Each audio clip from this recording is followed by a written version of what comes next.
Hello, my name is Russell Myers. Welcome to Issues Unite.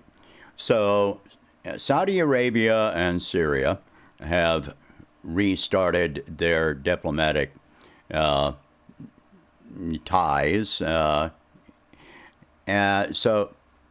this takes a little bit of a bigger view here. Now, first of all, obviously, Mohammed bin Salman has met with Putin previously and with Xi Jinping. And Assad and Putin have a working relationship, clearly, because Russia has been helping in Syria to fight the terrorists there, which ironically were, at least somewhat funded by the Saudi government. But now, recently, the Saudis met, Mohammed bin Salman met with the president of Iran. Iran, also an ally of Assad. So this is all coming together. Iran, Saudi Arabia, Russia, China. Now, the United Arab Emirates had already reopened their embassy in Syria in 2018. And now Saudi Arabia is reopening their consulate embassy in Syria as well. Oh, and as a side note, the United Arab Emirates received Bashar al-Assad and his wife on a visit a few days ago, about 2 weeks ago now. So this could pave the way for Syria to be readmitted into the Arab League. So very quickly, the Arab League is comprised of 22 countries. So I'll read these off very quickly. All right, Algeria, Bahrain, Comoros, Djibouti, Egypt, Iraq, Jordan, Kuwait, Lebanon, Libya, Mauritania, Morocco, Oman, Palestine, Qatar, Saudi Arabia, Somalia, Sudan, Syria, previously, Tunisia, the United Arab Emirates, and Yemen. So all of those countries are in the Arab League. It's pretty much the entire Middle East and northern Africa. All of the Arab countries in that region. So if Syria is going to be allowed back into the Arab League, that may be determined as soon as April, which is the next meeting of the Arab League. Of course, the United States is objecting to this, but of the list of countries that I just read off, can you name any of those countries that would really be concerned with what the United States, opinion, the United States government opinion is of this at this time?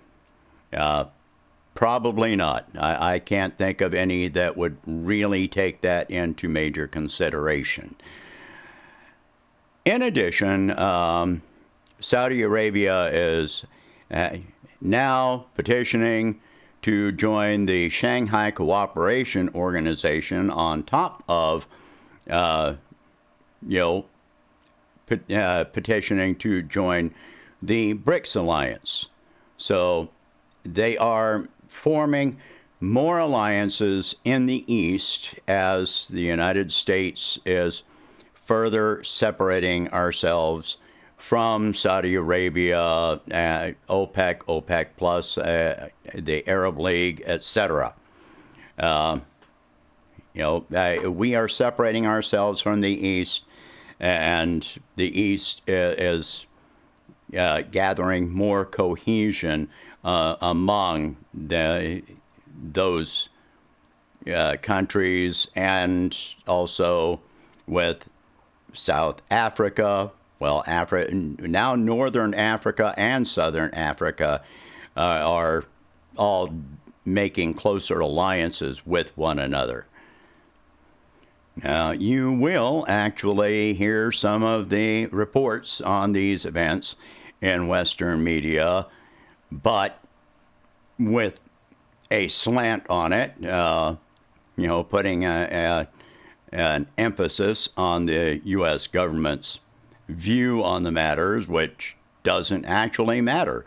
It doesn't. There's nothing about the U.S. view on this that has any relevance at all. This is up to them. So if they're forming greater diplomatic ties, and Saudi Arabia, I already said when Saudi Arabia and Iran met, this means Saudi Arabia was no longer going to be funding these terrorist groups that have been active in Syria and Iraq and so forth.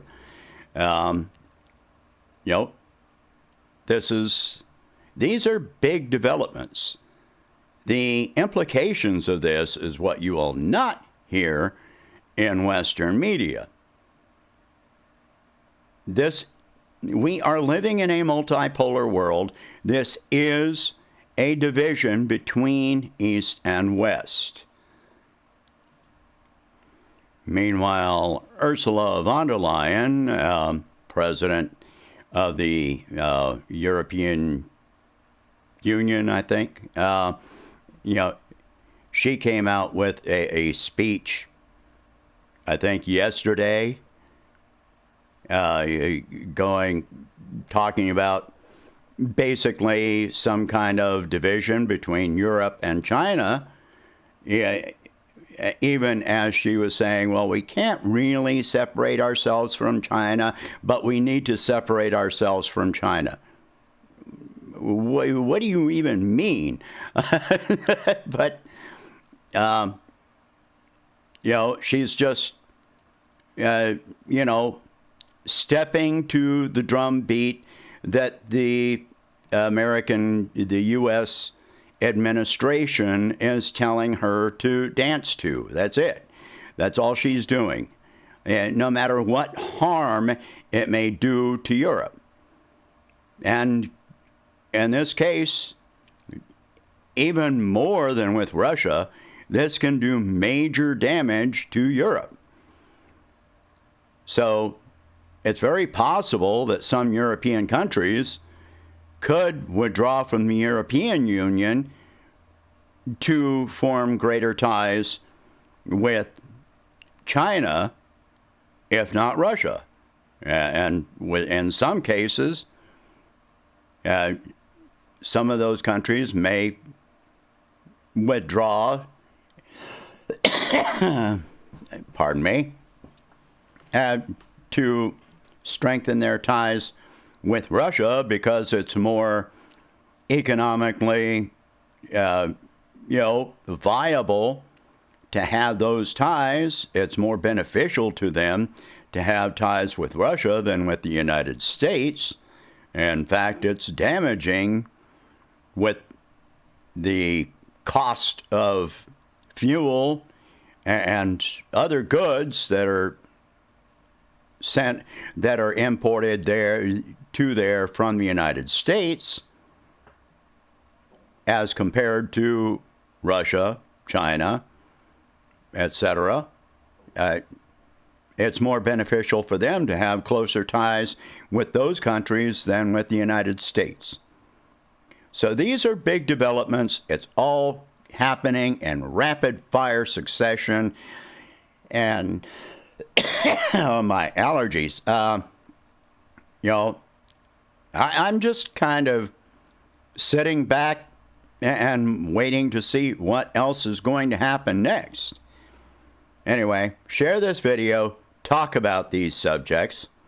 If you can afford it, please donate whatever you can to help expand this channel and my presidential campaign, and I will catch you in the next one.